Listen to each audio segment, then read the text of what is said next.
Oi, me chamo Rodrigo e eu sou um desenvolvedor de jogos indies. Tenho 4 anos de experiência fazendo jogos e eu vim compartilhar com você a minha jornada.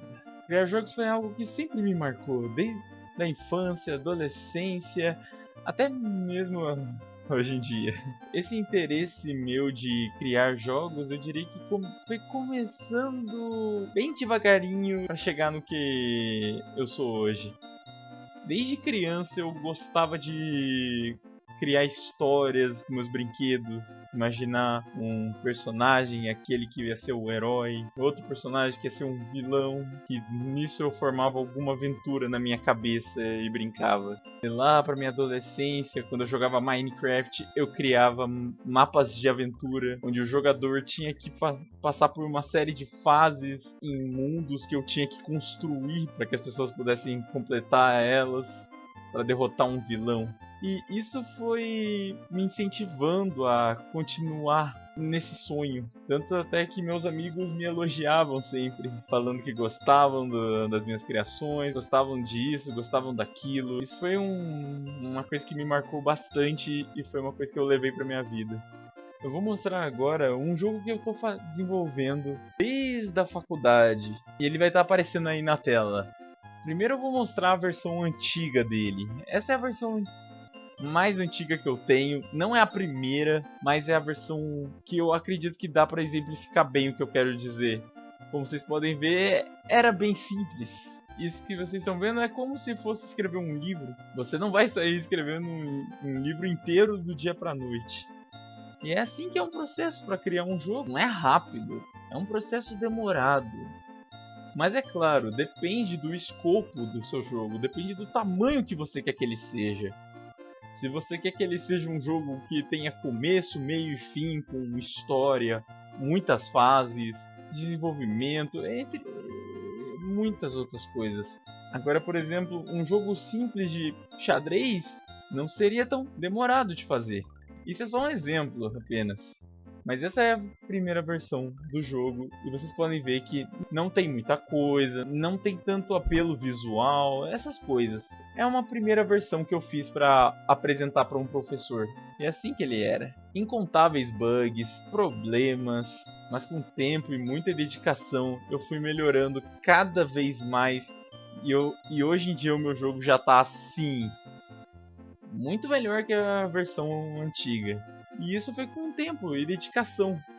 E é claro, quando a gente cria um jogo, a gente vai errar. Todo primeiro jogo que a gente faz, a gente não acerta. Enquanto eu estou desenvolvendo esse jogo, eu fiz outros projetinhos pequenos. Esses são os projetos que provavelmente são os que vão dar errado. São feitos para você errar e aprender como você faz. Todo desenvolvedor tem que sempre pensar em muitas coisas. Primeiro, a engine que ele vai usar.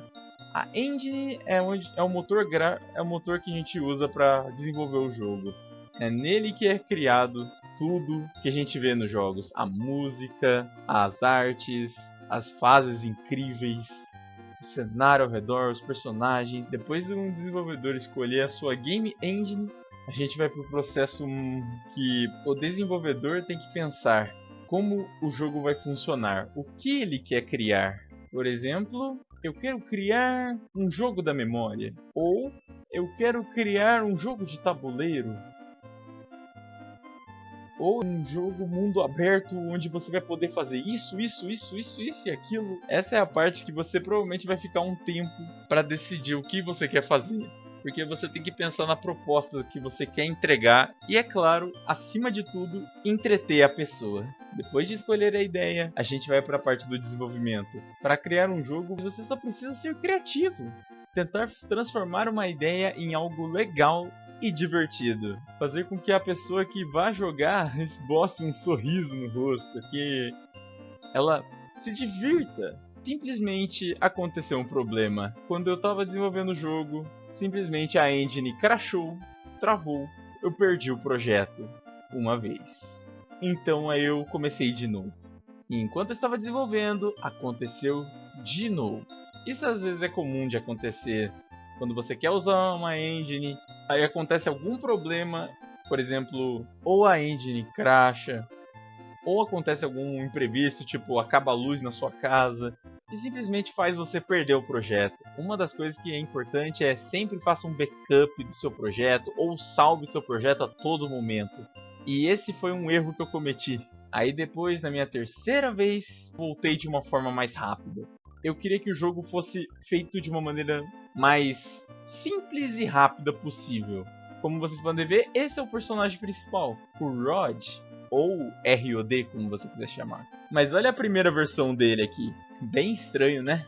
A ideia do jogo era fazer com que esse personagem tinha que passar por áreas de testes, onde a mecânica principal seria você poder inverter a gravidade. Era apenas isso. Depois que eu perdi esse jogo 2 vezes e eu fui começar a terceira vez, como eu não queria fazer tudo de novo, eu queria fazer de outra forma. Fiz de uma forma mais simples, mudei o personagem, transformei ele num robozinho que tem mãozinhas flutuantes, uma anteninha e um corpo de pílula.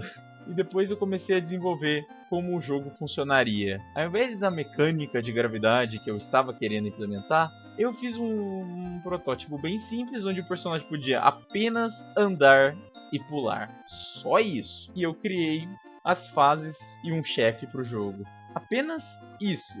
Isso era a versão simples do jogo. Agora, hoje em dia, o jogo já tem uma outra proposta. O jogo tem uma proposta de ser um jogo acessível, que você possa jogar com uma mão e que todos os controles se adaptem bem nisso. E é claro, ao mesmo tempo que o jogo tem que se adaptar nesse controle, ele não vai ficar limitado. Por exemplo, um jogo que faz isso bem é Celeste e o Super Meat Boy.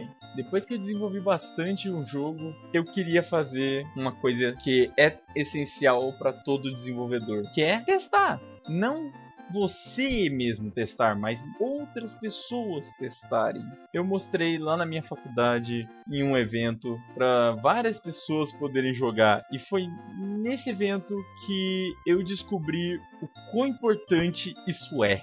E o quão bom é você também fazer isso, porque isso te inspira, você aprende o que é certo, o que é errado, você vê a pessoa também se divertindo lá com o seu jogo, entre muitas outras sensações maravilhosas que dá pra sentir quando você faz uma coisa legal, quando a pessoa vai até você e te elogia pelo que você fez.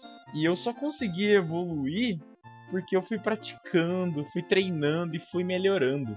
Você provavelmente vai começar assim, fazendo um joguinho super simples, bem simplinho.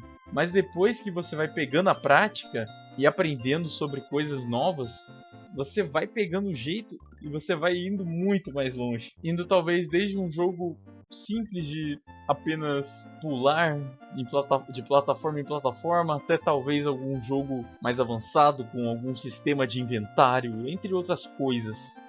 Para as minhas considerações finais, eu só tenho a dizer que a área de desenvolvimento de jogos é uma área artística perfeita para você se expressar e principalmente gerar entretenimento para as pessoas. Seja para jogar com amigo, família ou atender uma necessidade específica, como por exemplo, ensinar alunos a aprender de uma forma mais dinâmica e divertida. E é isso que um desenvolvedor de jogos faz. Enfim, chegamos ao final. Eu espero que tenham gostado de ouvir essa história da minha jornada, como é mais ou menos essa área. E eu espero que isso tenha te motivado a querer criar um jogo. Seja para fazer na zoeira, seja só para mostrar para um amigo, ou para o pai e para a mãe, ou até mesmo para vocês quererem tentar ir muito além do esperado. Muito obrigado por terem assistido e até a próxima.